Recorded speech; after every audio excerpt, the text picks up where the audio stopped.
years of years, and it's This Day in Disney, June 8th.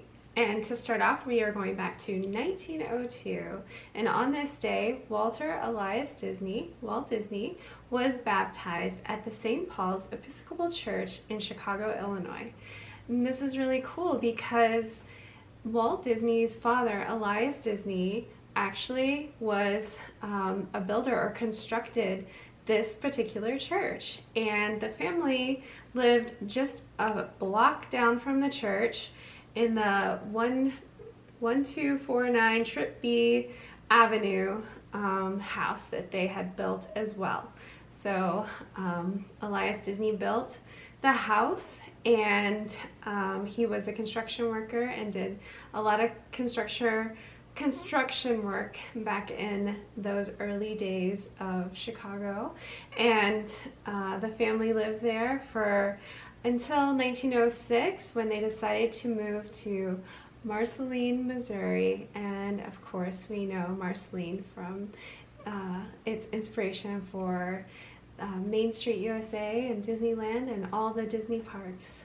So really cool. But he was born in Chicago, and the house is actually there in Chicago today. You can check it out. It's right there on Trip Avenue, 1249, and they actually, I believe, do tours. I don't know if they're doing tours right now with everything going on, but you can go to Walt Disney's birthplace restoration.com, and all the information's there for you. If you live near there, you could go check it out. What's really neat is also the connection to the St. Paul's Episcopal Church. Flora played the organ, and also with the building of their family home, she actually drew the architectural plans for the home in Chicago. So Elias and Flora, very talented young parents with lots of skills, able to build their own house. She was able to draw architectural plans. Really cool, especially for the late 1800s, early 1900s. Really cool. So I'm sure we'll be talking about Flora and Elias in the future, but so neat and so wonderful.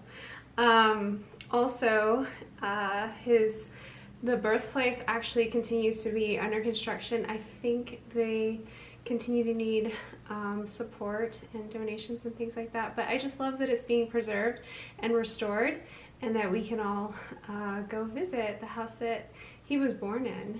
So that's pretty cool.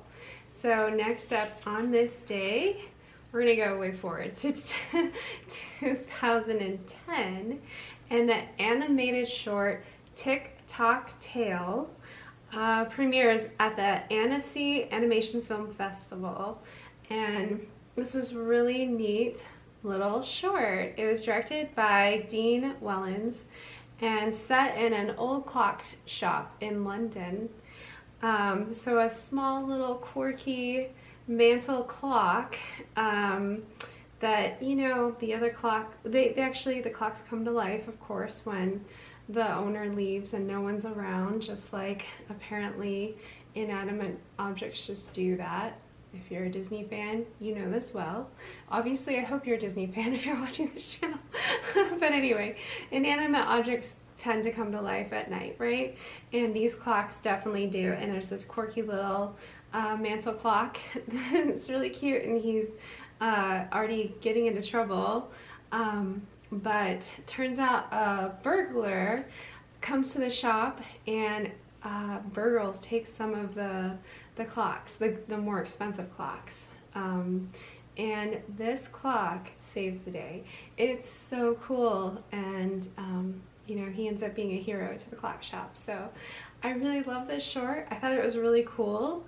When describing this, director Dean Wellins spoke of having a clock like this as a young boy, and imagining it having a personality, and just clocks in general, you know, they have faces. Obviously there's a clock face, and even watches have faces, and they already have some personality to them. And you know, so he always imagined that there was lots to that, and here you know, fast forward all the way into his animation career, and he got to make, you know, a short based on something he thought of as a boy. And I think that's really cool. I think it really shows how animation has, you know, blessed young minds, blessed older minds to be able to put their ideas into a way that we can all see it, because our imaginations are really cool, and sometimes we come up with things that they're hard to like really express in person or write down or tell. Sometimes animation really does give it that, you know, three-dimensional look, and you can really see into the mind of, obviously, this guy, Dean Wellins, as a child. So I think that's neat. I think it's cool, and I'm grateful that we have animation that's bringing our imagination to life. So those are my thoughts on that, and I hope you guys are having a great day. We'll see you next time.